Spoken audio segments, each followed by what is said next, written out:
Eureka, l'émission qui fait le tour de l'innovation.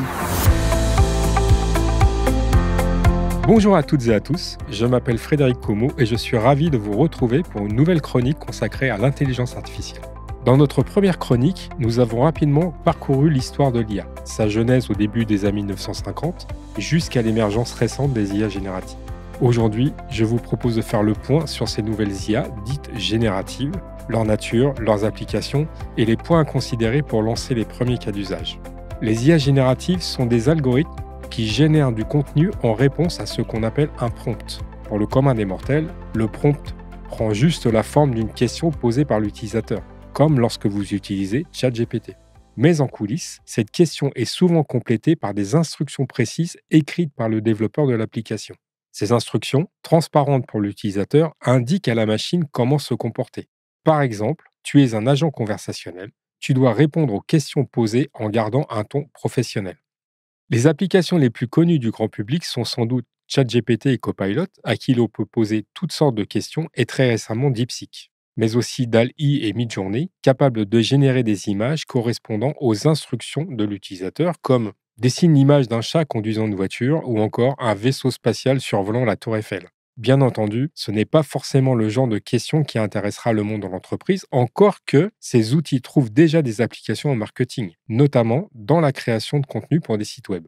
Les modèles sous-jacents, appelés modèles de langage, sont à la base généralistes et dits modèles fondation. Ils ont été pré-entraînés sur des volumes considérables de documents, livres numérisés, articles, contenus Internet. Et cet entraînement sur des données massives leur a permis d'apprendre la structure du langage, sa grammaire, sa sémantique. Ce sont des modèles généralistes, mais ils peuvent être adaptés pour les rendre plus spécifiques à un domaine, la finance par exemple, ou encore à un usage. Se comporter comme un agent conversationnel, classer des documents, en faire des résumés, en extraire de l'information, ou même vérifier la conformité de clauses dans des contrats. Je l'ai dit en introduction, les usages sont très nombreux, mais 3 applications semblent plus particulièrement intéressantes.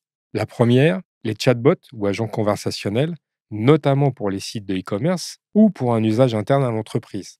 Deuxième application, la recherche d'informations dans les bases documentaires, par exemple pour interroger une réglementation ou un référentiel interne.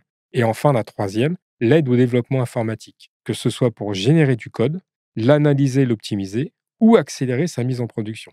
La génération automatique de code trouve aussi des applications concrètes dans l'aide à l'analyse de données. Aujourd'hui, de nombreuses plateformes proposent d'interroger ces données directement en langage naturel. Plus besoin d'être un expert, un modèle de langage fait le travail pour vous en convertissant votre question en une requête SQL. Attention toutefois, on reste toujours sur le principe que ces modèles de langage répondent aux instructions ou questions de l'utilisateur. La qualité de la réponse dépendra donc en grande partie de la précision de la question posée. Maintenant, comment se lancer et initier les premiers cas d'usage? Comme pour tout projet d'IA, 4 points me semblent essentiels.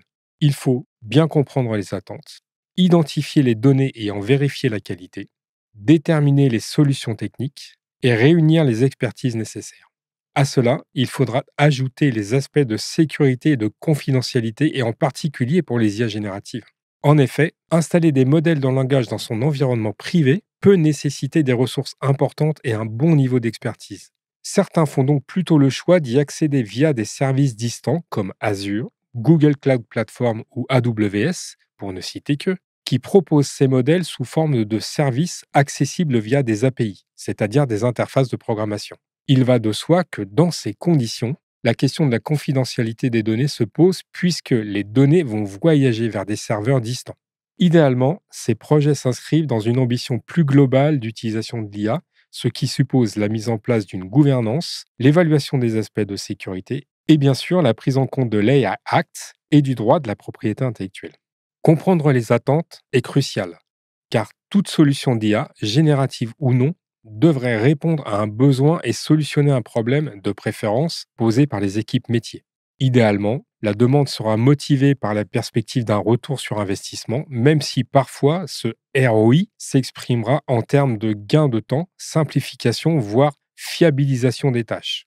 Une fois les attentes fixées, il faudra identifier les sources de données et en valider la qualité et la licéité, autrement dit leur conformité à la loi. Si l'objectif est de construire un chatbot capable d'interroger une base documentaire, un référentiel interne par exemple. Encore faudra-t-il que ces référentiels soient disponibles, accessibles, à jour et qu'ils respectent la réglementation. S'agissant des ressources, il faudra vérifier que les solutions techniques sont disponibles, soit qu'elles sont déjà déployées et accessibles, soit qu'elles peuvent l'être. Et bien sûr que les conditions de sécurité, de confidentialité et de licéité peuvent être garanties si besoin. Enfin, les expertises. Pas besoin d'être un expert pour utiliser Copilot, il suffit d'acquérir quelques notions sur les stratégies de prompt, autrement dit, comment bien formuler ces questions. En revanche, s'il s'agit de développer une application pour un usage précis, vous aurez besoin de vous entourer de développeurs affûtés, accompagnés d'experts métiers dont le rôle essentiel sera d'évaluer la pertinence des réponses. Si ChatGPT nous donne l'impression que les choses sont faciles, il n'en est rien. Développer ses propres solutions pour un usage spécifique peut demander un bon niveau d'expertise et accessoirement du travail. Viendront alors les phases de test, d'évaluation de faisabilité, jalons indispensables avant le développement d'un pilote à mettre en production. Mais nous aurons bientôt l'occasion de revenir plus en détail sur ces éléments. Un grand merci pour votre écoute. Notre prochaine chronique portera sur la réglementation de l'intelligence artificielle. À très bientôt. Eureka, une émission de Radio KPMG.